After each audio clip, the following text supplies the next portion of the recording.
Okay कर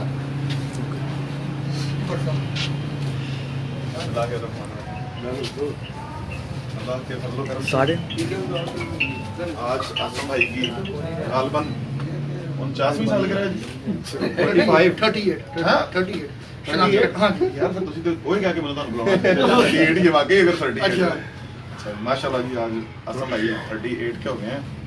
अल्लाह ताला इनको इसी तरह की सैकड़ों सालगिरहें देखनी मुबारक इनके नसीब में करे, इनको सेहत तंदुरुस्ती ईमान वाली और अखुवत प्यार वाली जैसी कि ये ज़िंदगी गुजार रहे हैं इसी को कंटिन्यू करने की तौफीक दे और हम सबको इनके साथ इनकी खुशियों में शरीक होने का मौका मिलता रहे। बहुत शुक्रिया। अस्सलाम वालेकुम जी, तमाम भाइयों को मेरे तरफ से सलाम। और आसम भाई आज माशाल्लाह अपनी 45वीं सालगिरह का केक काट रहे हैं और अल्लाह पाक शनाख्ती कार्ड के मुताबिक 38 और वैसे 45 है। आसम भाई भी ना पूरा मनाने का 45 काटता है, तो अल्लाह पाक इनको इसी तरह हमारे साथ कायम और दायम रखे और हम सब की दोस्ती जो है वो भी साथ है। बट साहब आप तो गए हुए थे, आउट ऑफ सिटी गए हुए थे क्या आज आपको 100 के 100 खून मार नहीं, वो सरकार है ना मियां मोहम्मद सरकार फरमाते हैं कि नीचा दी दुश्मनाई करो फैज किसे नहीं पाया। अच्छा जी, नीच उन्होंने बंदे तो नहीं उनकी सोच नहीं किया जी बंदे नीच करते थे। मेरे ख्याल में इतनी बहुत है।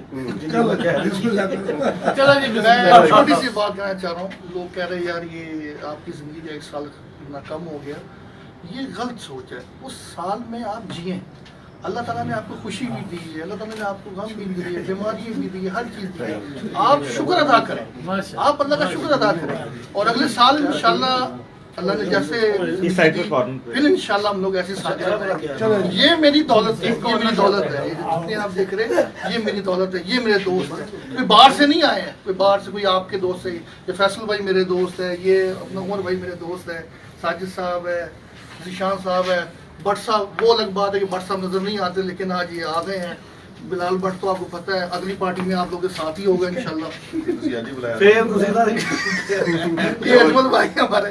चलो जी बिस्मिल्लाह।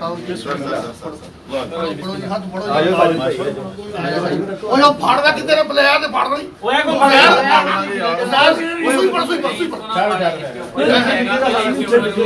सुई नहीं ऐसी फाड़ दे हाथ से।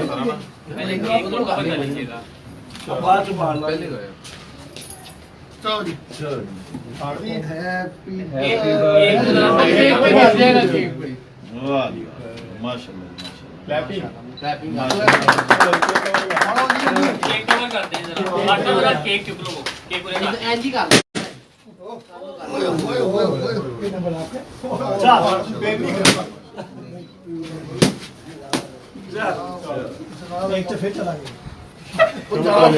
पेट से जाना है यार, पेट से जाना जी।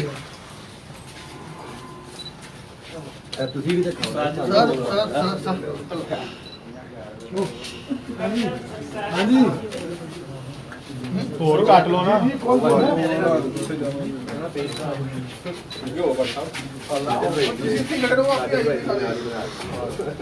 और मेरे 2 चेले कहाँ गए? और मेरे बच्चों मेरे उधर दुआओं। हाँ जी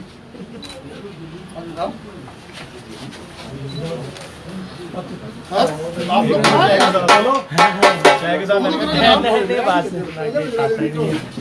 सक्सेना साहब केक खा रहे हैं। रख के आ गया।